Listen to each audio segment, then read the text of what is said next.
அதிரடி கதை இதோ. அத்தியாயம் 1. நகரத்தின் நிழல்கள். சென்னை நகரம் எப்போதுமே பரபரப்பானது. ஆனால் இன்று அது ஒருவித அமைதியை கொண்டிருந்தது. அந்த அமைதி புயலுக்கு முன் வரும் அமைதி என்பதை அறிந்திராதவர்கள் மிகச் சிலரே. அந்த சிலரில் ஒருவன் அஜய். அஜய் ஒரு ரகசிய உளவாளி. அவனது முகம் யாருக்கும் தெரிந்திருக்காது.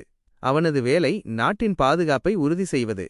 இன்று அவனது வேலை ஒரு முக்கியமான தகவலை மீட்பது. அது சர்வதி என்று அழைக்கப்படும் ஒரு ரகசிய குறியீடு. இது நாட்டின் பாதுகாப்பு அமைப்புகளின் கதவுகளை திறக்கும் திறவுகோல்.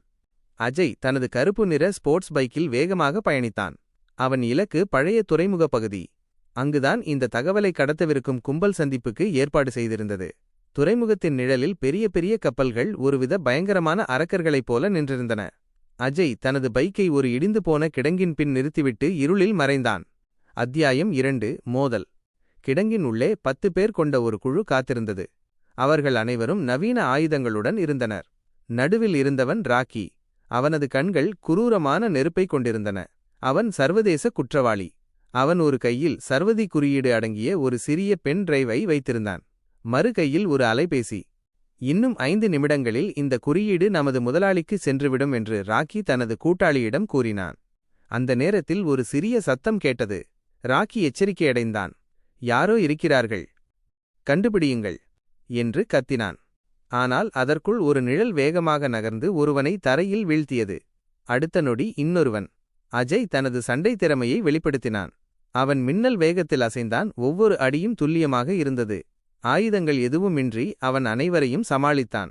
ராக்கி கோபத்தின் உச்சிக்கு சென்றான். அவன் தனது கையில் இருந்த துப்பாக்கியை எடுத்தான். நீ யார் என்று எனக்கு தெரியாது, ஆனால் நீ இங்கு உயிருடன் வெளியே செல்ல மாட்டாய் என்று உருமினான். அத்தியாயம் 3. இறுதிப்போர். ராக்கி துப்பாக்கியால் சுடத் தொடங்கினான். அஜய் சுவரில் பதுங்கி ஒவ்வொரு குண்டையும் தவிர்த்தான். துப்பாக்கியில் குண்டுகள் தீர்ந்ததும் அஜய் பாய்ந்து வந்தான். ராக்கி ஒரு கத்தியை எடுத்தான். கத்திக்கும் வெறும் கைகளுக்கும் இடையே ஒரு கடுமையான சண்டை நடந்தது. கத்தியின் ஒவ்வொரு அசைவும் அஜயின் உயிரை குறிவைத்தது. ஆனால் அஜய் ராக்கியின் ஒவ்வொரு அசைவையும் படித்திருந்தான். சரியான நேரத்தில் ராக்கியின் கையை பிடித்து கத்தியை பறித்து எறிந்தான். ராக்கி ஆத்திரத்துடன் அஜயை தாக்கினான். இருவரும் மரண பயம் அற்ற வீரர்களாக மோதினர். அஜய் ராக்கியின் பலவீனமான புள்ளியை அறிந்து கொண்டான். ஒரே ஒரு துல்லியமான தாக்குதல். ராக்கி கீழே விழுந்தான். அஜய் அவனது கையிலிருந்த பென்டிரைவை எடுத்தான். சர்வதி குறியீடு இப்போது பாதுகாப்பாக இருந்தது. வெளியே வந்த அஜய் தனது பைக்கில் ஏறினான்.